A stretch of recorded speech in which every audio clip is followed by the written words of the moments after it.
Bonjour à tous et bienvenue sur Camélico.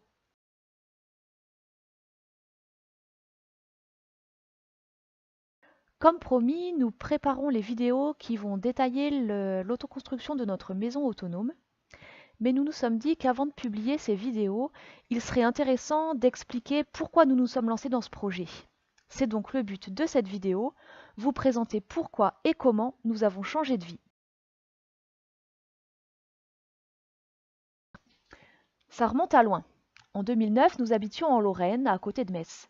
Mon mari et moi, nous étions tous les deux informaticiens dans l'armée, et ni lui ni moi n'avions envie de continuer dans ce monde, qui est en quelque sorte le paroxysme du système. Bon, c'est pas le sujet, mais c'est une des motivations qui nous a poussés à changer de vie. Ce qui est sûr, c'était que ce travail qui nous avait emmenés dans cette région ne nous plaisait pas, la région ne nous plaisait pas non plus, autant pour l'ambiance que pour le climat qui était froid et humide, avec surtout des ciels très gris, parfois pendant 4 mois, sans aucun coin de ciel bleu. Quand j'ai été enceinte de notre troisième enfant, nous vivions dans un T3 et il nous fallait changer de logement pour un logement plus grand. Et nous nous sommes dit que puisque nous étions toujours tous les deux sous contrat jusqu'en 2015, donc encore pendant 6 ans, nous allions acheter une maison pour ne plus jeter des loyers par la fenêtre, ce qui nous permettrait de revendre la maison une fois que nous aurions pris la quille pour avoir une somme d'argent qui nous permettrait de nous lancer dans un projet futur. Nous avons choisi une maison des années 70 à rénover pratiquement entièrement, l'idée étant de faire quand même une plus-value. Donc pendant 2 ans, mon mari a rénové la maison tous les soirs, tous les week-ends, toutes les vacances. Donc lui, il avait déjà participé à quelques chantiers pendant son adolescence dans sa famille, mais là vraiment de façon conventionnelle. Donc placo, plâtre, rail, laine de roche, parquet stratifié, etc. Bon, en conventionnel. Et là, il a aussi fait ses armes en électricité et en plomberie. De mon côté, j'ai commencé à m'intéresser au potager familial, donc au potager bio, sans aucun produit, et le plus réfléchi possible pour qu'il soit le moins gourmand en ressources. J'ai notamment investi dans 2 livres qui m'ont beaucoup aidé, l'ABC du potager et le potager en carré.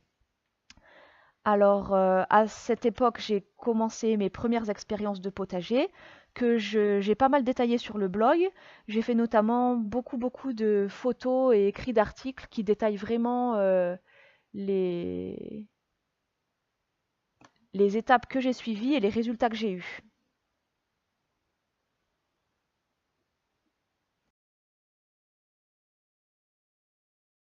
Fin 2014, début 2015, c'est-à-dire 6 mois avant la fin de nos contrats à l'armée, nous commençons vraiment sérieusement à réfléchir à notre nouvelle vie après l'armée. Monsieur a décroché un travail en télétravail. De mon côté, je commence à regarder plus en détail la revue Maison écologique et à mettre de côté pas mal d'articles, notamment sur l'assainissement en phytoépuration, les maisons passives, bioclimatiques, les différentes solutions pour avoir des toilettes sans eau, plus particulièrement le système Ecodoméo à lombricompost qui nous intéresse beaucoup à ce moment-là, la récupération de l'eau de pluie, le traitement de l'eau de pluie, etc.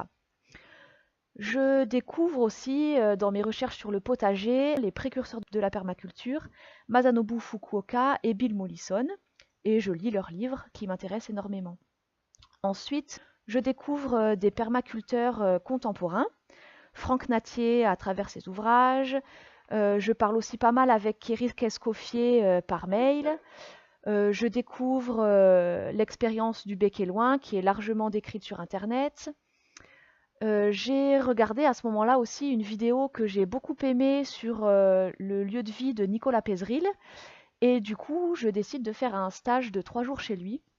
Bon, le stage m'a laissé moyennement satisfaite puisque le lieu ne correspondait plus du tout à ce qui est présenté dans la vidéo. Bon, c'est un autre sujet. Et nous faisons aussi en famille une visite au Jardin des Fraternités ouvrières à Moucron, où là, Gilbert et Josine ont vraiment fait ce qu'on appelle un jardin-forêt vraiment très dense. Et donc c'est quelque chose qui m'intéresse énormément. Nous arrivons à quelques conclusions pour notre futur lieu de vie, notamment qu'il nous faudra un point d'eau, une source, un mare ou un puits, ce qui sera vraiment indispensable, et surtout suffisamment de terrain pour y planter des arbres fruitiers, l'objectif visé étant vraiment l'autonomie alimentaire. Comme nous sommes susceptibles de partir à l'été 2015 si notre maison est vendue, nous commençons à vraiment réfléchir à notre futur logement. Nous voulons quelque chose qui soit rapide à construire, pas trop cher et surtout accessible à l'autoconstruction. Personnellement, moi j'aime énormément les yurts, mais je les trouve trop sombres. Alors je fais un peu des recherches sur internet et je tombe sur le travail d'Olivier Doche qui construit des yurts contemporaines en bois très très lumineuses avec beaucoup d'ouverture. Nous achetons son livre qui s'appelle Construire en rond. Alors moi, ça colle parfaitement avec mes aspirations, mais monsieur n'aime pas du tout la toile parce que ça fait trop tente, tout simplement. Lui, il préférerait un matériau plus solide, plus durable et qui lui plaise aussi au niveau esthétique. Nous continuons nos recherches sur Internet sur ce sujet et nous trouvons notamment un article qui était sur le blog Yurtao qui présente avec vraiment beaucoup de photos très explicites les étapes de la construction d'une mob dodécagonale qui ressemble donc énormément à une yourte. Ça colle assez avec ce que nous imaginons à ce moment-là. Et ce qui nous intéresse vraiment dans cet exemple, ce sont notamment les caissons de toit et de plancher, qui nous semblent des solutions vraiment intéressantes. En cherchant ensuite, toujours sur Internet, des exemples de maisons rondes en bois, nous trouvons plusieurs exemples de maisons en paille, notamment un article de Maison écologique, le magazine Maison écologique, qui décrit la construction d'une yourte en Bretagne en mur porteur de paille sur 2 étages. Ça alimente encore nos réflexions. Et pour aller plus loin, nous investissons dans plusieurs livres sur la paille, notamment Bâtir en paille de André de Boutère, qui est pour nous la meilleure référence sur les constructions en paille parce qu'il y a énormément de dessins techniques très très précis et détaillés. Un deuxième ouvrage qui est aussi très intéressant, c'est La construction en paille de Luc Floissac, qui contient énormément d'exemples. Et que moi j'aime énormément aussi, c'est Petite botte de paille de Bill et Athénasten, qui regroupe beaucoup de très très belles photos, de petites constructions pour le coup, mais c'est vraiment une belle source d'inspiration au niveau esthétique. Nous décidons donc de construire ce que nous appelons une hutte, c'est-à-dire une hutte ronde avec des murs de paille porteur et une couverture autoportée, et forcément autoconstruite. Monsieur réalise donc les dessins, puis les premières modélisations. Alors au début, il avait utilisé le logiciel Sweet Home 3D et ensuite il a utilisé SketchUp. Comme une grande hutte serait un peu trop difficile à fabriquer selon nos connaissances en mur porteur paille pour notre famille de 7, nous avons pensé à une solution qui est de faire 2 huttes côte à côte et de les relier par un couloir serre, un peu comme l'a fait Virginie Farge pour son vaisseau terrestre.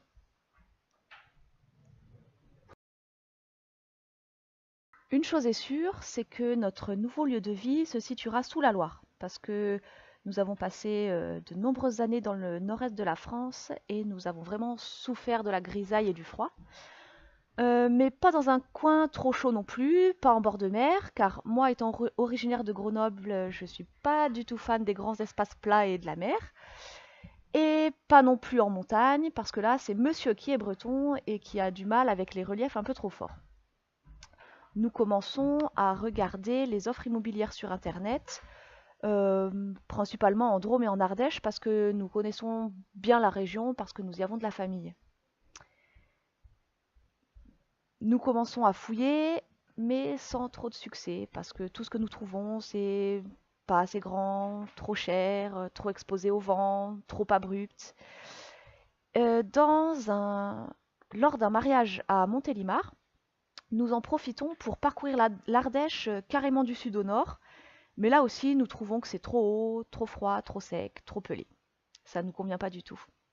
Nous élargissons alors notre rayon de recherche et nous cherchons par exemple sur Le Bon Coin avec les mots-clés hectare et source.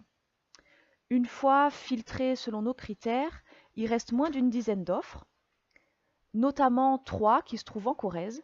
Donc nous partons pour un week-end d'éclair en Corrèze pour visiter ces 3 terrains.